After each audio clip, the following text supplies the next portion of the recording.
Dalam memperingati Hari AIDS Sedunia, kami mahasiswa SD Kasingkarus akan memberikan penyuluhan tentang masa depan anak dengan keluarga ODA. Menurut Undang-Undang Nomor 35 Tahun 2014 tentang perubahan atas Undang-Undang Nomor 23 Tahun 22 tentang Perlindungan Anak, Pasal 1 Ayat 1, yang dimaksud anak adalah seseorang yang belum berusia 18 tahun, yaitu usia 0 sampai 18 tahun. Bagi pasangan yang ODA yang hendak merencanakan kehamilan, maka harus memperhatikan transmisi dari ibu ke anak, yang dimana kelompok umur ibu yang terinfeksi HIV sebagian besar adalah usia subur. Maka, kehamilan pada wanita HIV positif merupakan masalah nyata. Transmisi HIV dari ibu dengan HIV positif ke bayi disebut transmisi vertikal. Pada saat pasangan ODA hendak merencanakan kehamilan, ceritakanlah pada petugas kesehatan tentang diri Anda, status HIV Anda, serta status HIV pasangan Anda. Edukasikan bagi pasangan ODA bahwa ibu dengan HIV berpotensi menularkan HIV ke janin, minum ARV teratur seumur hidup.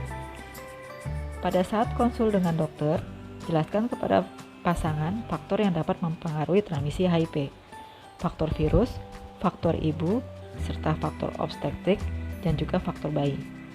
Jika pasangan ODA ingin merencanakan kehamilan, maka harus dilihat dari beberapa aspek medis serta aspek sosial. Selama hendak melakukan kehamilan, lakukan pemeriksaan diagnostik terlebih dahulu. Selama pasangan ODA dalam kondisi hamil, maka harus memperhatikan kesehatannya, baik dari segi makanan, yang dimana posisi seimbang dan satu porsi lebih banyak daripada sebelum hamil. Yang kedua, bersama dengan suami lakukan rangsangan atau stimulasi pada janin dengan sering mengelus-ngelus perut ibu dan ajak janin bicara sejak usia kandungan 4 bulan. Selama kehamilan, lakukan pemeriksaan kehamilan ke poli terdekat atau lakukan pemeriksaan kehamilan ke dokter setempat. Pastikan ibu hamil mendapatkan pelayanan pemeriksaan kehamilan. Bersama dokter, tanyakan kapan akan dilakukan tanggal kelahiran. Karena penting bagi suami atau keluarga untuk mendampingi ibu saat pemeriksa kehamilan dan mempersiapkan tabungan dan cadangan untuk biaya persalinan dan biaya lainnya. Rencanakan ikut keluarga berencana KB setelah bersalin, serta tanyakan ke petugas kesehatan tentang cara ber-KB.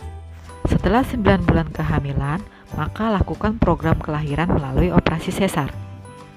Setelah bayi lahir, pantau pertumbuhan dan perkembangan dengan cara timbang berat badannya tiap kontrol ke dokter atau tiap bulan bila ada posyandu. Dapatkan imunisasi lengkap sesuai tumbuh kembang anak di fasilitas dan posyandu di lingkungan setempat. Tumbuh kembang anak tidak sesuai bila berat badan tidak naik, berat badan turun, berat badan naik berlebih. Tinggi anak tidak sesuai dengan umurnya, serta perkembangan anak tidak sesuai dengan umurnya. Pemberian profilaksis bagi bayi dari ibu dengan HIV, yaitu segera setelah lahir, mendapatkan profilaksis dalam 12 jam pertama, diberikan setiap hari selama 6 minggu. Pada minggu ke-6, dilakukan pemeriksaan AID, Early Infant Diagnosis, untuk menegakkan diagnosis HIV. Pasca kelahiran, penggunaan ARV oleh ibu juga perlu dilanjutkan secara teratur dan seumur hidup. Anak berumur kurang dari 5 tahun, bila terdiagnosis infeksi HIV, maka terindikasi untuk mendapatkan ARV sesegera mungkin. Pada anak yang mengetahui status HIV mereka, penjelasan diberikan oleh tenaga kesehatan sesuai tingkat kedewasaan anak. Demikianlah penyuluhan yang kami berikan, semoga sangat bermanfaat. Salam sehat selalu dari kami. Terima kasih.